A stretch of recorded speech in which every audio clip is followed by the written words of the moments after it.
Good morning, folks. I'm attorney Roger P. Foley. It's Monday morning and I'm driving to the office.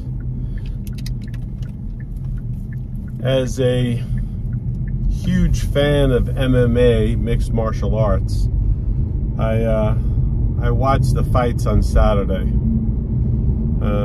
Kamaru Usman versus Leon Edwards. Now, for months, I've been watching it, and I don't know, as a fan, I don't really care that much for the personality of Kamaru Usman. I don't know what it is, but the issue is in MMA over the last, I don't know, 5-8 years, everyone's talking about pound for pound best, and I don't even think it's a real ranking. You know, pound for pound, how do you know? You know, it's a subjective thing, right? But when fighters start saying, oh, I'm the best of the best, I'm the best that there ever was, listen, the first guy that I'm aware of that did that was Muhammad Ali. Was Muhammad Ali the greatest? Probably not. But he was really, really good. I grew up watching Evander Holyfield and Mike Tyson. Was Evander Holyfield really, really good? Yeah. In my humble opinion, do I think that his defense could hold up against Muhammad Ali? I do, but it's a subjective opinion. And we heard Ali do the thing, he's the greatest, and you know, back in that time, you know, before I was even alive, no one really liked Muhammad Ali, right? Different time in our country. As he became older, and he suffered from health issues, people revered him. They treasured him. He was, you know, like everybody's older grandfather who you just, you know, had a fondness for. Then you have guys like Floyd Mayweather, you know, 50-0. He claims to be the best. Is he? He's really good. But then you compare him to someone like a Roberto Duran who was 87-0 before he ever lost a fight. 87-0. The guy had like 100 and something fights. I don't know. You don't hear Roberto Duran saying, I'm the best and this and that. So I don't know what it is. It's just something about people that just claim to be the best. I always found as an attorney that it was easier when I worked for another law firm to say, hey, Mike and Steve, they're great, they're phenomenal. If I was in trouble, if I had a case, this is who I'd use, you know, to pump up other people. Then if someone comes to my office, I'm never going to say, like, I'm the best. Now, the crazy thing is clients come in and there's attorneys that say that stuff. I'm the best, I'm the best. Oh, I'm way better than Foley. I'm way better than this guy. And I'm like, yeah, you know, I just would never say that. Now, when I played football, when I boxed, did I talk a little bit of crap? I probably did. I did. Not probably, I did. You know? And there were times that I paid for that. Nothing like eating your own words, right? But Kamaru Usman's just a guy who, I don't know, I think of when people talked about Marty Fake Newsman, right? When Ben Askren was talking about him and said, I knew him as Marty. And, you know, Marty's a great, very good wrestler. I don't know if he's great. I mean, he's Division II champion. I don't think he goes into the realm of a Bo Nichols or, you know, one of these other guys that have been in the Olympics, you know, for wrestling and stuff like that. He's a good wrestler. You know, would he have been a champion in Division I? Possibly, but probably not.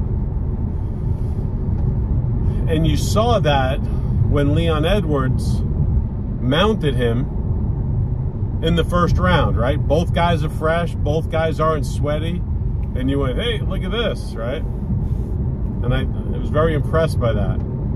Now the second, third, fourth round come around, and Leon Edwards is not throwing his shots very good, and Kamaru Usman's really, he's mixing it up. He's doing a good job. Perfect fight? I don't know if he was fighting a perfect fight, but he was fighting a damn good fight.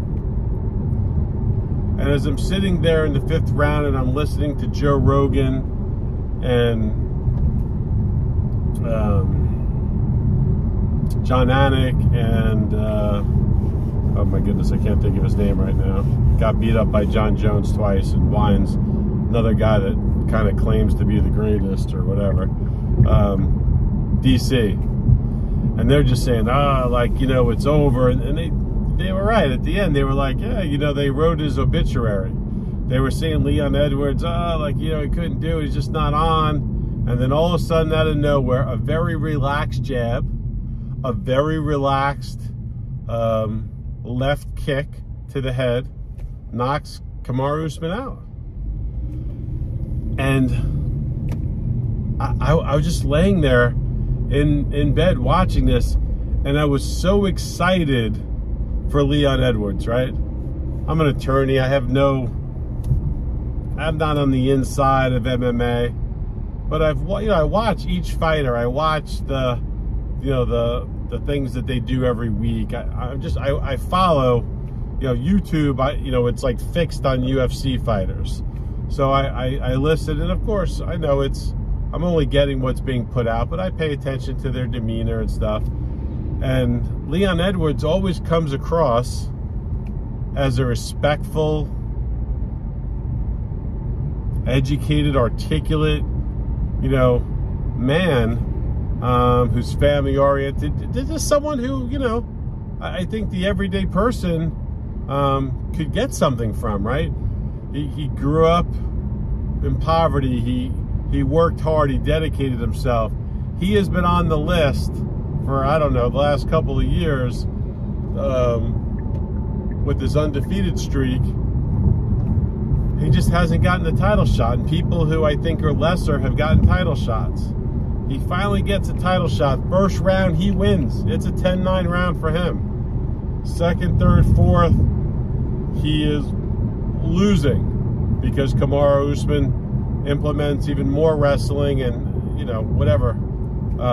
He seems like he's dominating in the wrestling, and when you mix up wrestling and stand up, it's a good mix. The other person doesn't know what you're doing.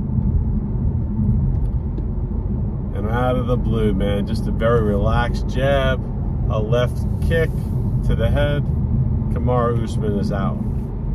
And at that moment, I was so excited for Leon Edwards. Nothing against Usman, just very excited for a guy who seems humble, who doesn't talk a lot of trash, isn't, a Conor McGregor wannabe, isn't, a guy that's arrogant and rude and doesn't say that he can beat up, Canelo Alvarez in boxing, which is just ludicrous. But he throws that kick, and my mind instantly went back to two things in my life. One was when I was a kid, Joe Montana throwing to Dwight Clark in the end zone to beat the Dallas Cowboys and then go on to the Super Bowl against Cincinnati. Right? It was just that come from behind, last minute, boom, victory. And I was a kid, and I knew it was a great moment, but I didn't know how great a moment it was that it would be talked about, years and years and years later. And then I thought about a part of a movie called Vision Quest with Matthew Modine. And if you haven't seen that movie, I highly recommend you watch it. But there's a guy that Matthew Modine's character, Louden Swain, works at a hotel part-time while he's in high school, and he has this friend, and I can't remember the friend's name, an older gentleman, and he's always talking about him, giving him advice, kind of like like an uncle sort of figure in the movie. And apparently Louden goes over to the hotel the night of his big fight against the undefeated wrestler, and his buddy's not there, and they say he took off. So he stops by thinking, oh, maybe he's sick. And the guy goes on to tell him, he goes, no, I'm not sick. He's like, I took off because, you know, you're having your big fight tonight, and I want to be present. And he goes, yeah, man, but it's only 6 minutes, if that, on the mat. And this gentleman, I forget his name, he says to Louden Swain, you know, one night he was sitting in his apartment, and he turned on the Spanish channel, and he was watching a soccer game. And there was this guy named Pele, right, famous soccer player, who runs, weaves in and out, jumps, does a flick, upside down and backwards, kicks the ball, and kicks it into the goal, and the goalie never had a clue of what happened. And, you know, Pele takes his shirt off, and he's going around, and he said in that moment, you know, he doesn't know who Pele is, he doesn't know about soccer, but at that moment in time, it was just a glorious moment. It was just a moment where it brought tears to his eyes, that as an average human being, that he was able to watch greatness occur. On Saturday night, I and millions of other people saw greatness. We saw someone who was behind on the scorecards, Leon Rocky Edwards, come back. He was losing a decision, come back, and with a feint, a jab that he really didn't throw with a lot of intention, Kamaru Usman dipped, and the head kick came, boom. We saw a Joe Montana moment. We saw a Louden Swain from Vision Quest moment. We saw a Rocky moment, Leon Rocky Edwards, right, when he comes back in Rocky 2 and beats Apollo Creed. 2022, one of the greatest sports on earth, if not the greatest, mixed martial arts. We saw something that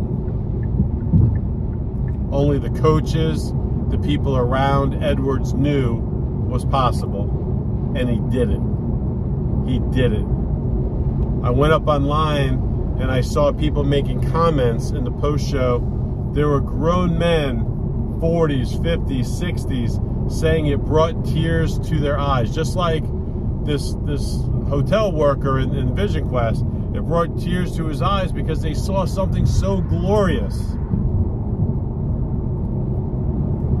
I tried to pull up the 5th round on YouTube. I couldn't. It's not out there. But you just hear DC, Joe Rogan, John Anik, they're all going, he really needs to do something magical. He needs to push forward. He needs to let his hands go. You heard his corners. Don't give up. Don't, quit feeling sorry for yourself. Go out there and do what you can do. And he did, man. And God bless that guy. He said that he needed an opportunity to change his life and his mother's life. And I sincerely hope, I think he did.